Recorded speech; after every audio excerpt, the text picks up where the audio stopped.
دوستوں، کابیل نے شیطان کے بہکانے پر کان دھرے اور ایک دن اپنے ہی بھائی حابیل کو قتل کر ڈالا۔ یہ دنیا کا پہلا قتل تھا، زمین پر پہلا خون تھا، اور یوں ظلم و بربریت کا دروازہ ہمیشہ کے لیے کھل گیا۔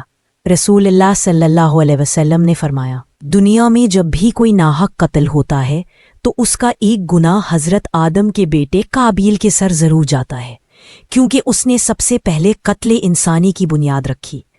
کابیل کا اپنے بھائی کا قتل کرنے کے بعد شیطان کابیل کے پاس آیا اور اس کو گھر سے بھاگنے کا مشورہ دیا اور کہا، اگر تم یہاں رہو گے تو تمہیں تمہارا باپ مار ڈالے گا۔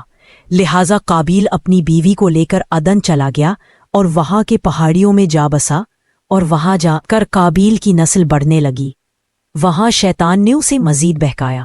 پہلے اس نے شیطان کے بہکاوے میں آ کر ایک اللہ کو چھوڑ کے آگ کو پوجنا شروع کیا، پھر پتھر تراش کر بت بنائے۔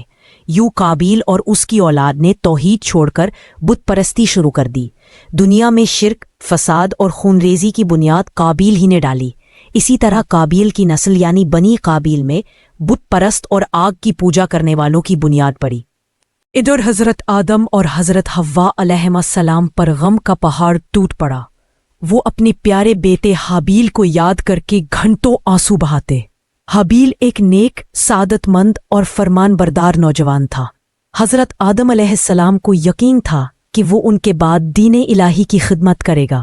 یہی وجہ تھی کہ حابیل کی شہادت ان کے لیے ناقابل برداشت صدمہ تھی۔ حضرت آدم علیہ السلام اکثر دعا کیا کرتے، اے میرے رب، مجھے ایسی اولاد عطا فرما جو تیرے دین کو دنیا میں پھیلائے اور اس کی حفاظت کرے۔ تو اللہ تعالیٰ نے حضرت جبرائیل علیہ السلام کے ذریعے حضرت آدم علیہ السلام کو وحی بھیجی کہ اللہ پاک آپ کو ایسا بیٹا عطا کریں گے جو کہ ایک نبی ہوگا، اور کچھ عرصے میں ہی حضرت شیس علیہ السلام کی پیدائش ہوئی۔ شیت کے معنی ہے اللہ کا عطیہ۔ حضرت آدم اور حضرت حوا نے انہیں یہ نام اس لیے دیا کیونکہ اللہ نے انہیں یہ اولاد حابیل کے بدلے ایک تحفے کے طور پہ عطا فرمایا تھا۔ جب حضرت شیس علیہ السلام پیدا ہوئے اس وقت حضرت آدم کی عمر 130 سال تھی۔ حضرت شیس علیہ السلام اللہ کے دوسرے پیغمبر تھے۔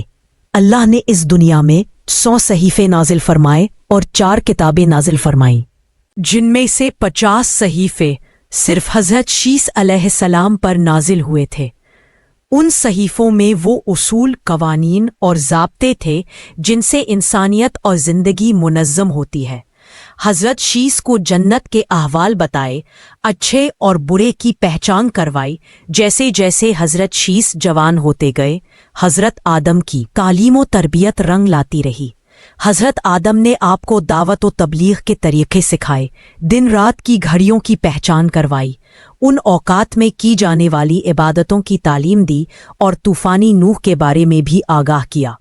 حضرت آدم کو اپنے اس لائق بیٹے سے بہت امید تھی، کیونکہ آپ کا ایک بیٹا شہید ہو گیا تھا، ایک بیٹا شیطان کا پیروکار بن کر کفر کے راستے پر چل پڑا تھا۔ لہٰذا اب اللہ کے دین کو آگے پھیلانے اور شیطان سے مقابلہ کے لیے صرف حضرت شیس علیہ ہی تھے۔ جب حضرت شیس علیہ السلام جوان ہوئے تو آپ نے اپنے بھائی بہنوں میں ایک نیک سیرت عورت جس کا نام مخالہ تھا نکاح کر لیا۔ حضرت آدم اور حضرت شیس علیہ السلام پہاڑوں کے قریب ایک بستی میں رہ رہے تھے، جبکہ کابیل ان سے بہت دور جا بسا تھا۔ اس طرح حضرت آدم کا کابیل سے رابطہ بالکل ختم ہو گیا تھا۔ جب حضرت آدم علیہ السلام کی وفات ہوئی، اس وقت آپ کی اولادوں کی تعداد 40,000 تک پہنچ چکی تھی۔ آپ کی وفات کے بعد بنی آدم کے نگہبان اور حضرت آدم کے جانشین حضرت شیس علیہ السلام بنے۔ حضرت شیس پوری عمر اپنی آل اولاد کی تربیت میں لگے رہے اور انہیں بنی کابیل کی طرف جانے سے منع فرمایا، چونکہ وہ لوگ گناہ اور فساد میں مبتلا تھے۔ دوسری طرف پہاڑیوں میں کابیل کی نسل بہت بڑھ چکی تھی۔ بنیادی طور پر انسان 2 گروہ میں بٹ گئے تھے۔ ایک طرف بنی کابیل یعنی کابیل کی اولاد تھی جو شیطان کے پیروکار تھے اور پہاڑیوں میں رہا کرتے تھے، اور دوسری طرف بنی شیس علیہ السلام کی اولادیں تھیں جو زمین پر رہا کرتی اور کھیتی باڑی کیا کرتے تھے۔ شیس حضرت آدم کے تعلیمات پر عمل پیرا تھے اور شرک و بت پرستی سے دور تھے۔ وقت گزرتا رہا، اولاد آدم میں دونوں قبیلوں کی نسلیں بڑھتی رہیں، نئی نئی بستیاں آباد ہوتی رہیں۔ روایت ہے کہ دنیا کی سب سے پہلی جنگ بھی انہی دو گروہوں کے درمیان ہوئی۔ حضرت شیس علیہ السلام کی زندگی نیکی اور توحید کی دعوت میں گزری۔ ان کی 33 اولادیں تھیں جن میں حضرت انوش ان کے جانشین بنے۔ انہی کی نسل سے حضرت ادریس علیہ السلام پیدا ہوئے جنہیں اللہ نے نبوت عطا فرمائی۔ پھر حضرت ادریس علیہ السلام کی نسل سے حضرت نوح علیہ السلام تشریف لائے۔ دوستوں، حضرت نوح علیہ السلام کا ذکر ہم اپنی اگلی ویڈیو میں کریں گے۔